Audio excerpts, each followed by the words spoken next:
Então, pessoal, agora dando continuidade a essa segunda parte, né? Esse tema agora vai ser sobre o Filho de Deus, Jesus, né? A gente bem sabe.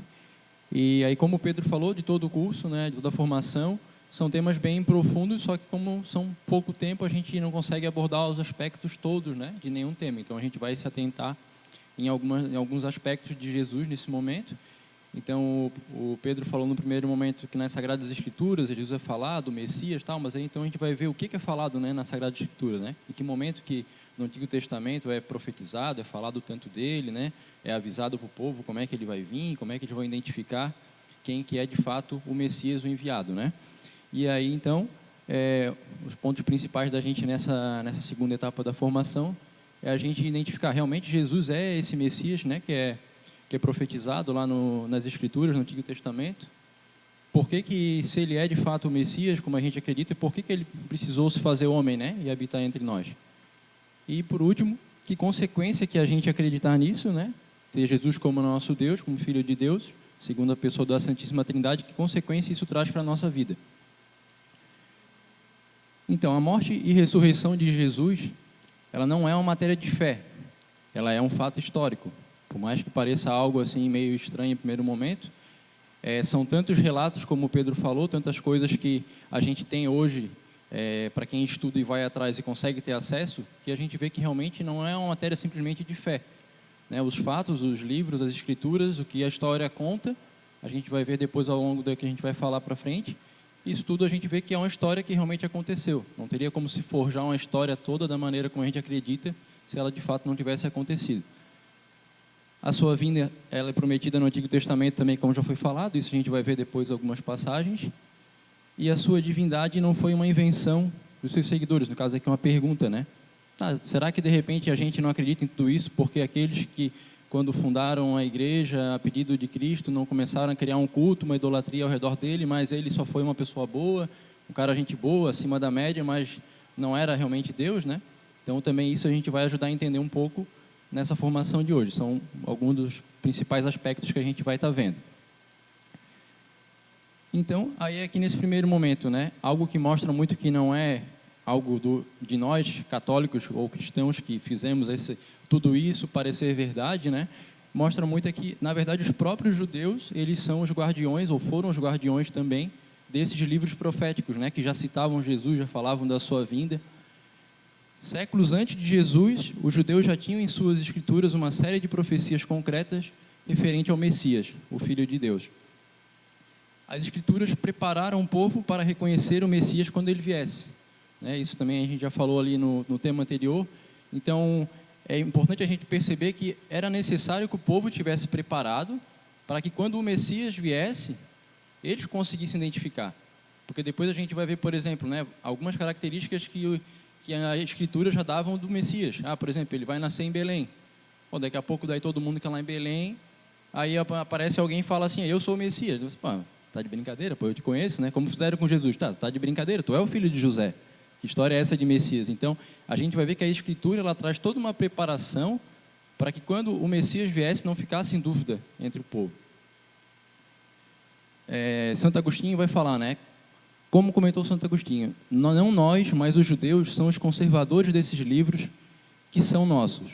Quando queremos demonstrar que Jesus Cristo foi profetizado, apresentamos estes livros em que Jesus Cristo está profetizado. Todos estavam, séculos antes da vinda de Cristo, em poder dos judeus. Eles são seus guardiões.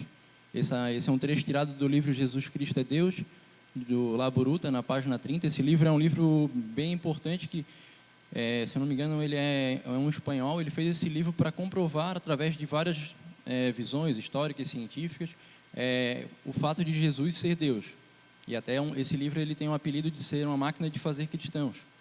E é um livro que, se vocês quiserem depois procurar para terem acesso, ele é um livro que não é muito grosso.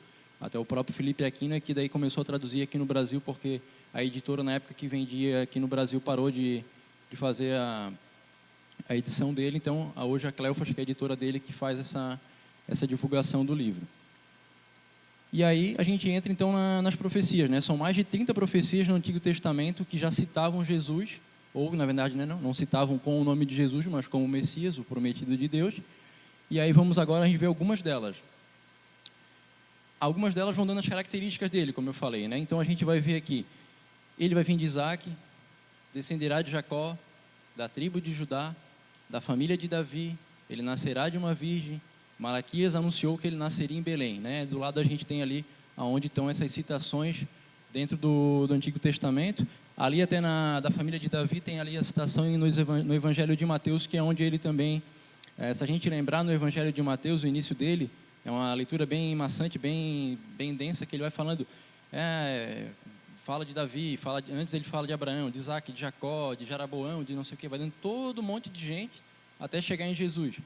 E é legal porque daí quando a gente começa a juntar aquilo que o Pedro falou com essa ideia também que estava já se profetizando e confirmando aquilo que estava no Antigo Testamento, a intenção somente daquela divulgação daquela lista toda de nome, daquela árvore genealógica, era a gente ver que Jesus não era só alguém que apareceu, ele era o cumprimento de uma profecia, de uma promessa que existia para o povo.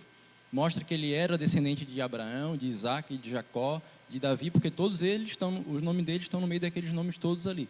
Alguns nomes são mais conhecidos, alguns não tanto. E é até interessante a gente perceber que a gente às vezes vai passando o nosso tempo dentro da igreja e a gente vai ficando meio adormecido por algumas coisas assim, né? Quando a gente ouve a primeira vez, a gente estranha, às vezes vai atrás, às vezes não vai, e às vezes vai ficando adormecido. Por exemplo, quando Jesus passa por aquela situação que aquele cego chama ele de filho de Davi, tem piedade de mim, né? A gente às vezes pensa, não, ele só chamou Jesus e Jesus curou ele porque ele pediu. Mas na verdade, ele falando filho de Davi, tem piedade de mim, ele já estava assumindo ali que ele reconhecia em Jesus o Messias, o prometido. E muitas vezes a gente, quando ouve filho de Davi, filho de Davi, né? Parece quase como se Davi fosse Deus, filho de Davi. A gente não tem a ideia do peso que tem isso, né?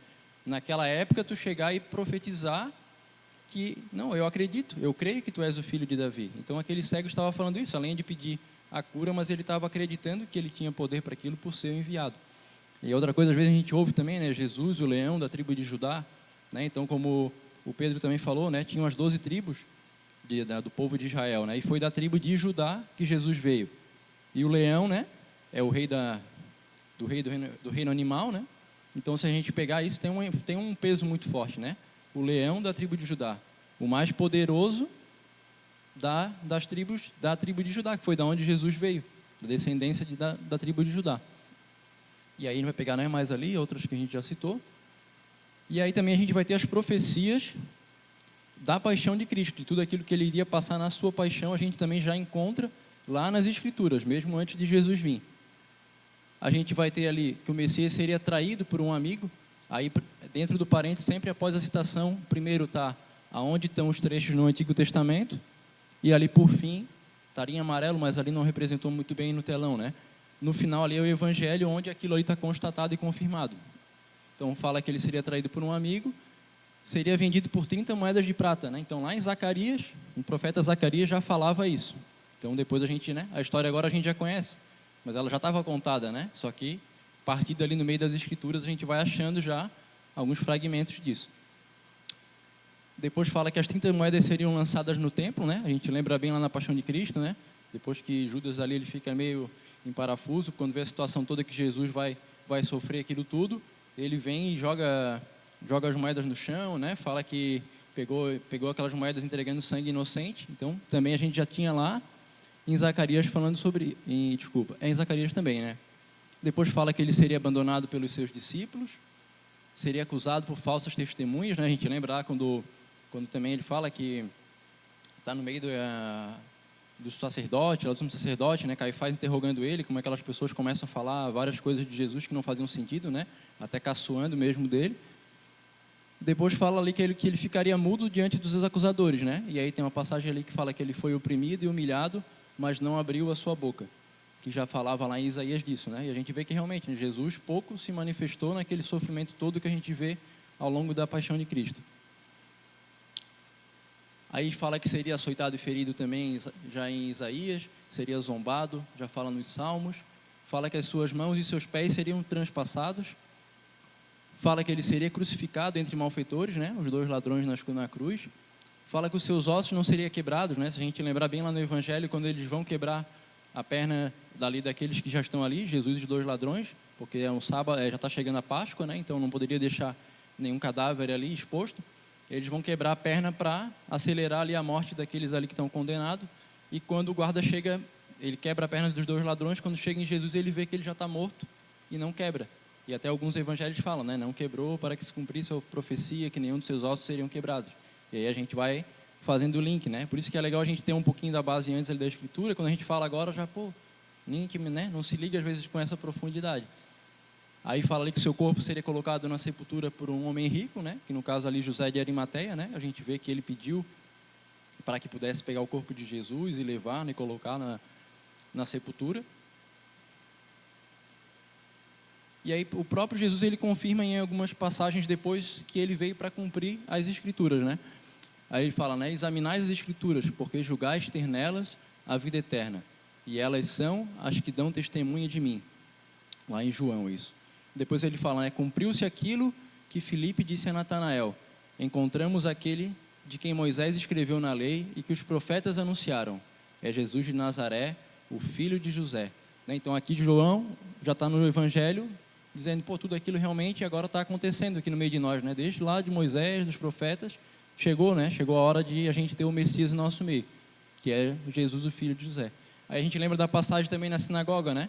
Jesus vai na sinagoga no dia de sábado, ele pega, é entregue para ele o rolo com as escrituras no livro de Isaías, e ele pega o rolo, no caso o livro de Isaías, e lê a passagem, né? O Espírito do Senhor está sobre mim, porque ele me consagrou com a unção para dar a boa notícia aos pobres. E aí depois de um tempo, ele fala que ele pega, ele acaba de ler, ele senta, todo mundo fica olhando para ele, não atenção, porque já se tinha a fama de Jesus, né? E aí ele fala, né? Hoje se cumpriu essa passagem da Escritura que vocês acabam de ouvir. Né? Então Jesus reafirmando realmente, ele não ficou assim, fazendo o que fez e não falou. Ele, além de fazer o que fez e cumprir toda aquela profecia, ele ainda várias vezes afirmou que ele estava de fato cumprindo, ele era o cumprimento da profecia, né? Aí se a gente for lembrar também nos discípulos de Emaús, né, ele encontra aqueles 2 discípulos tristes, desanimados, porque Jesus já tinha morrido na cruz, e eles não tinham ficado sabendo da ressurreição, e eles vão conversando com Jesus, desanimado, falando, né? E aí Jesus fala para eles, né? Como sois insensatos e lentos para crer em tudo que disseram os profetas. Não tinham o Messias de sofrer isso para entrar na sua glória? E começando por Moisés e continuando por todos os profetas, explicou-lhes o que se referia a ele em toda a Escritura. É aquilo que Pedro falou, né? Tudo ali que os profetas, Moisés já estava falando, estava acontecendo, e na hora que aconteceu, dele ter morrido, eles não estavam entendendo, recordando, né? Que tudo aquilo ali já estava premeditado, né? E aí depois ele aparece também, depois de ressuscitado aos discípulos, quando eles estavam na praia ali, aparece dizendo para eles, né? É isto o que vos dizia quando estava convosco, que tinha que cumprir-se em mim tudo o que estava escrito na lei de Moisés, dos profetas e nos salmos. Se a gente for ver, foi até as passagens que estão ali, né? Salmos, profetas, foram aquelas que estavam citadas, Zacarias, Isaías, alguns salmos. E até é interessante a gente recordar, por exemplo, naquela passagem em que Jesus anuncia para os seus apóstolos que ele vai passar pela paixão, que ele vai sofrer, que vai morrer, tal, que Pedro chega e fala para ele, não, Senhor, que Deus te afaste disso, que não deixe isso acontecer contigo. E se a gente for parar para pensar, ele fica brabo com Pedro. E parece, que o cara é louco, ele está defendendo, dizendo que não quer que ele sofra, né?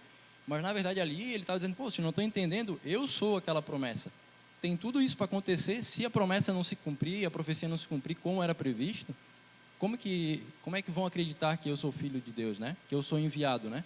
Porque daqui a pouco tu olha a Escritura, fala que ele tinha que sofrer e morrer na cruz, e Jesus não morreu, né? Então ele já sabia que ele tinha que passar por tudo aquilo que estava previsto. Não tinha como ele fugir daquelas situações todas que a gente viu agora, né? Que se cumpriram com a vinda dele.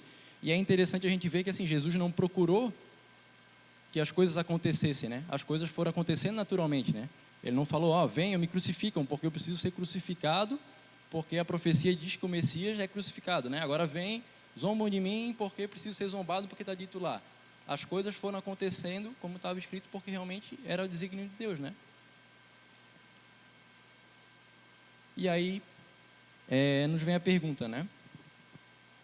Primeiro, até voltando ali, a gente primeiro falou, né? Não poderia tudo isso que a gente falou ter sido uma invenção, né? Ou, de repente, Jesus veio, mesmo como muitos acreditam, foi um cara legal, foi um cara bom, pregou um monte de coisa legal, como os outros profetas vieram, e aí se criou um culto exagerado ao redor dele, a gente divinizou uma pessoa que só era mais um profeta, né? Como até os judeus hoje ainda acreditam, né? Porque, lembrando que o Pedro falou ali na época de Davi, Davi foi um grande rei e ele conseguiu trazer unidade para o povo judeu. Só que uma unidade muito mais ali social, política, né?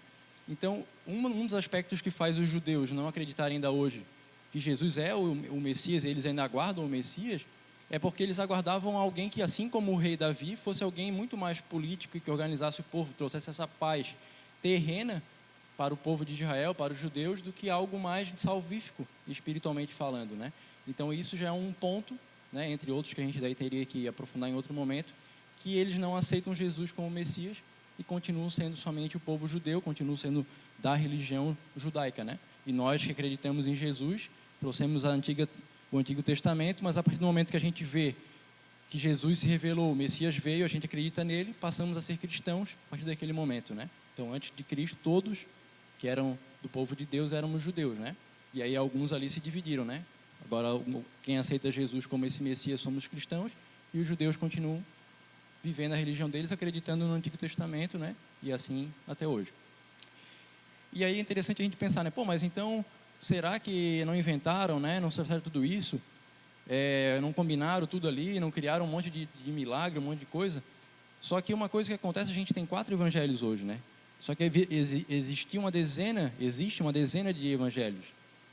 Que aí, como o Pedro falou, que são esses apócrifos, né? Não que eles não tenham verdade nenhuma neles, só que se verificou que algumas coisas ali não batiam com a realidade, né? Existiam coisas exageradas. Tanto é que muitas coisas de crença da doutrina hoje que a gente tem da nossa fé, alguns pontos são tirados, por exemplo, dos apócrifos, como os pais, por exemplo, de Nossa Senhora, né? A gente sabe os nomes deles, sabe que eles existiram ali pelos apócrifos, né? Porque nos evangelhos que a gente utiliza não tem essa citação. Então, poderia a gente dizer que foi forjado, né? Só que tu pega aqui vários livros, vários testemunhos, várias pessoas. Jesus teria que ter passado por tudo que passou, com já as profecias ter sido escritas, vivido tudo exatamente como estava previsto já mais de 1000 anos antes pelo Antigo Testamento. Teria que combinar com o leproso, que ele ia curar o leproso e ele ia ficar curado, né? Sendo que a gente, com o poder do pensamento, a gente não consegue curar nenhuma mão encravada, né? Não, de repente o leproso curou com o poder do pensamento, né? De repente o outro lá também se curou por causa disso, mas não, a gente vai vendo que há constatações que realmente essas pessoas que iam sendo curadas, elas iam depois sendo testemunhadas por outros, né? Imagina, eu vejo o Pedro a vida toda cego, daqui a pouco eu encontro o Pedro enxergando, ele me fala que foi Jesus, isso vai se espalhando com uma força, né? E também algo que a gente tem que entender é que é muito fácil a gente mentir para salvar a nossa vida.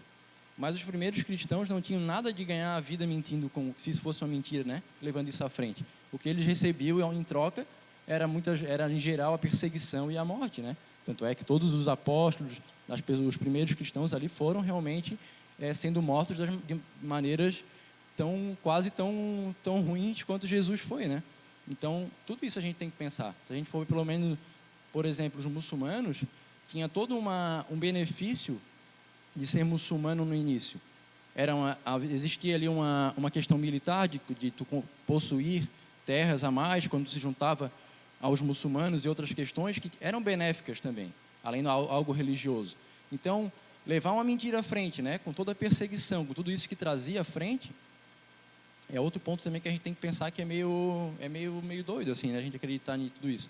Então, como às vezes a gente fala, tu tem que ter muito mais fé para acreditar que tudo isso que foi escrito por tanta gente, relatado, é tudo mentira, do que tu acreditar que isso é verdade. Porque para acreditar que isso é verdade, a gente só precisa acreditar que as Escrituras existiram, prometeram que o Messias vinha, que ia passar por tudo isso, ele veio, viveu, ressuscitou, e foi isso.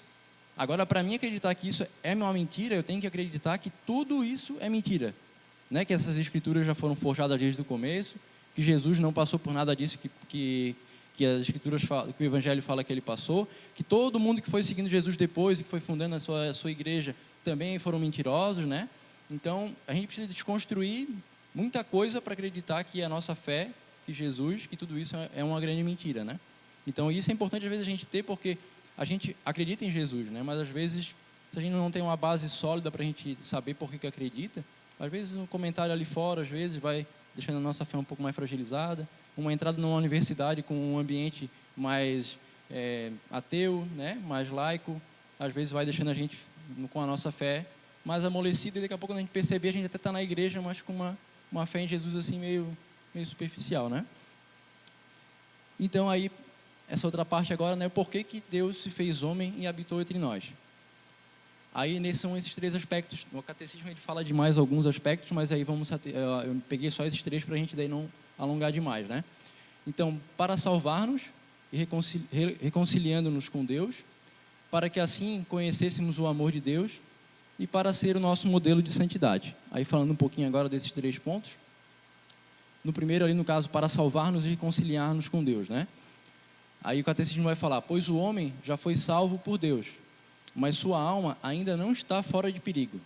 Somente quando deixar essa vida terrena é que cada alma tem o seu destino selado, de acordo com as escolhas feitas em vida. Porque a gente às vezes pode pensar, né, como até alguns protestantes pensam, né, não, Jesus já nos deu a salvação, já sou salvo, né? Os calvinistas, o Lutero tinha muito essa ideia, né, tipo, tem uma parte do Novo Testamento que vai falar, né, que pela fé é que somos salvos, né? Que pela fé em Jesus nós somos justificados. Então, é como se Jesus já trouxe a salvação, a gente já está salvo, agora a gente só fica esperando então esse dia que a gente vai para junto de Deus e está tudo certo, né? E isso provavelmente causa em nós um certo comodismo. Então, o que o catecismo vai dizer? Nós já temos essa salvação, mas ainda não. Nós já temos porque Jesus já trouxe, nós já sabemos o caminho a seguir, nós já sabemos como nos relacionar melhor com Deus, mas temos que fazer a nossa parte, né, de mantermos a nossa vida de acordo com aquilo que Deus nos revelou. Aí, eu botei ali uma pergunta, né, nós acreditamos em Jesus, né, porque dizer eu acredito em Jesus não é difícil, né, mas na prática, o que significa isso? Então, os evangelhos vão falar, né, todo aquele que crê em mim terá a vida eterna. Aí Jesus vai falar, a carta de Tiago ali, meus irmãos, se alguém diz que tem fé e não tem obras, que adianta isso? Você acredita que há um só Deus? Muito bem. Também os demônios o creem e temem. O homem é justificado pelas obras e não somente pela fé. Então aqui todo esse texto a gente pode ver assim, né? O demônio também acredita que Deus existe. Então acreditar por acreditar não é algo suficiente, né? O que é esse acreditar de fato? Aquele que acredita, ele não fica só na fé, ele tem obra, né? Então, essa obra a gente pode ver uma obra de caridade, mas mais do que isso, uma mudança de vida, né? Esse crer em Jesus como Filho de Deus tem que trazer uma mudança no nosso modo de viver. A nossa obra, né, como pessoa, a nossa vivência tem que ser diferente. Se eu tenho, de repente, um problema na família com um irmão que eu não me dou bem, eu não posso ser como uma pessoa que, de repente, não acredita em Deus e exclui aquela pessoa da família porque não gosta dela, tem uma dificuldade de relacionamento. Porque Deus nos revelou que a gente tem que amar o próximo, perdoar toda a vida, né? Então, é preciso ter essa mudança no nosso modo de viver. Senão a gente vai acabar sendo alguém que tem fé, mas não tem obra. A gente diz que acredita, mas quando a gente vai botar a nossa vida do lado de uma pessoa que não acredita, ela acaba sendo uma vida ou às vezes igual ou às vezes pior, né? Porque no final das contas a gente... hoje a maior parte da sociedade vai dizer, eu acredito em Jesus. Alguns como Deus, alguns até como um profeta ou qualquer outra coisa, mas às vezes até aqueles mesmos que acreditam como Deus, acreditam como um Deus como uma caricatura que a própria pessoa criou, né? E não como aquilo que ele revelou, né? Então essa fé nossa tem que produzir algo de diferente na nossa vida na prática, né? O que São Tiago vai te falar ali, né? Que se tem a fé, mas não tem a obra, não adianta de nada, né? Fica algo revelado à toa para nós. E ainda vai dizer mais ali na primeira carta de João, que aquele que diz eu o conheço e não guarda os seus mandamentos é mentiroso e nele não está a verdade. E nisto sabemos que conhecemos, se guardamos os seus mandamentos, né? Aquilo que eu já falei. Se fala que conhece a Deus, mas não tem vivência naquilo que ele ensina, não procura ver os mandamentos, não procura viver uma vida de acordo com o que ele pede, ele é mentiroso, né? Porque é um acreditar em Deus de uma forma que não é de fato como ele quer que a gente acredite, de uma forma profunda, né? Porque melhor lhes fora não conhecer o caminho da justiça do que conhecendo desviarem-se do santo mandamento que lhes fora dado, né? Na segunda carta de Pedro ele vai falar isso, né? Então a gente tem que tomar posse dessa revelação que não nos foi dada, né? Porque de repente o julgamento para nós que conhecemos a verdade, sabemos o que Deus quer de nós, como Ele nos ama, e nós não temos uma mudança de vida, é pior do que aquele, de repente, que está lá fora da igreja e que, pela ignorância, leva uma vida às vezes toda errada, né? Então, isso também a gente tem que assumir para a nossa vida ter um rumo diferente, né? E aí a segunda parte ali de por que ele se fez homem entre nós, né? Para que conhecêssemos o amor de Deus por nós. Ali São Bernardo de Claraval vai dizer que todo ser humano tem o dever de amar a Deus e que nós cristãos temos essa missão facilitada, pois ao olhar o quanto Deus amou o homem na cruz, percebe-se amado por ele. E o conhecimento do amor de Deus propicia amar de volta, né? Então, antes de Jesus vir ao mundo, a gente se tinha uma ideia de amor até um determinado ponto, né? Quando a gente vê Jesus vindo ao mundo, se entregando por nós, para nos trazer salvação, morrendo do jeito que foi por nós, esse conceito de amor se elevou muito, né? Então, a gente que vê esse conceito de amor, a gente que vê esse Cristo na cruz, que se entregou por nós, que se ama dessa forma, é meio que automático, nos impele a querer amar de volta a Jesus, né? Então, por isso que São Bernardo vai dizer que para nós é facilitado a querer amar a Deus de uma forma mais radical, de uma forma mais determinada do que aqueles que sentem que tem que amar a Deus, mas às vezes não tem essa referência do Deus que se entregou por nós na cruz. A gente pode lembrar que no Antigo Testamento Deus já tinha se revelado, né, de várias formas, feito declarações de amor para o povo. Em Isaías a gente vê, né, que troca os reinos por ti e outras coisas assim, mas nunca de uma forma tão clara, tão prática, tão explícita como ele na cruz entregue por nós, né? Então isso não pode nos deixar igual, né? Isso tem que nos fazer realmente querer corresponder a esse amor. E o terceiro ponto, né, para ser o nosso modelo de santidade. Antes de Jesus a gente não tinha um exemplo perfeito a seguir, né? A gente tinha ali os profetas, que foram grandes homens, tivemos ali grandes reis, grandes pessoas que passaram pela história do povo judeus, mas a gente não tinha alguém exemplo, modelo em todas as suas atitudes, em todos os seus gestos, do princípio ao fim. Tanto é que a gente vai vendo ali grandes homens da Bíblia, como ali, por exemplo, não me recordo agora se foi o rei Davi ou Salomão, que vinha bem, tinha ali uma grande intimidade com Deus, mas num determinado momento manda alguém ali que ele desejava, a esposa, que era um dos seus soldados, manda à frente numa batalha para que ele morresse para poder ter a esposa, né? Então a gente vai vendo às vezes que mesmo os homens ali escolhidos por Deus, que foram bastante referência no Antigo Testamento, em determinados momentos a gente vai vendo como eles fraquejam, como eles dão uma vacilada na fé, né? Como tem atitudes desse tipo. Então a gente não tinha um modelo antes de Jesus, ao ponto de olhar, isso é um homem como deve ser, né? Um homem no sentido homem e mulher, né? Isso é a referência que eu tenho que ter para viver a minha vida. Agora eu vou olhar para essa referência e vou buscar viver a minha vida conforme ele ensinou. Tanto é que a gente vai ver que a nossa igreja, não tem nenhum santo que viveu antes de Jesus, né? A gente teve grandes homens antes, mas não temos santos, né? Não temos São Moisés, São Abraão, São Noé, não existem eles como santos. Porque o santo é aquele que se aproxima profundamente, de fato, daquilo que Jesus colocou como um modelo de vida. Então a igreja coloca os santos a partir de Jesus. Então isso é importante para a gente também ter como base, né? E aí a gente tem um ensinamento muito grande, muito importante para a gente também, acho que sair daqui com esse pensamento prático para nós de tudo que a gente também está ouvindo, né? Os santos padres, que foram aqueles primeiros a viver no início da era cristã, eles falam que a nossa vida é uma tarefa. Por que a nossa vida é uma tarefa? A gente vai olhar Deus que se revela, Deus que nos ama, que tem um plano de salvação para nós. Que para a gente ter essa salvação, como a gente falou antes ali, a gente tem que abraçar essa salvação. Ela nos foi garantida, mas não está em nossas mãos ainda. A gente tem que correr atrás disso. E para isso a gente tem que seguir o modelo que é Jesus. Então nós temos que olhar esse modelo, querer amá-lo de volta e ter como base, como referência ele. Então a nossa vida a partir disso se torna uma tarefa. Eu preciso olhar para a minha vida, olha, será que eu amo como Jesus pede que eu amo? Será que eu perdoo todo mundo como Jesus quer que eu perdoe?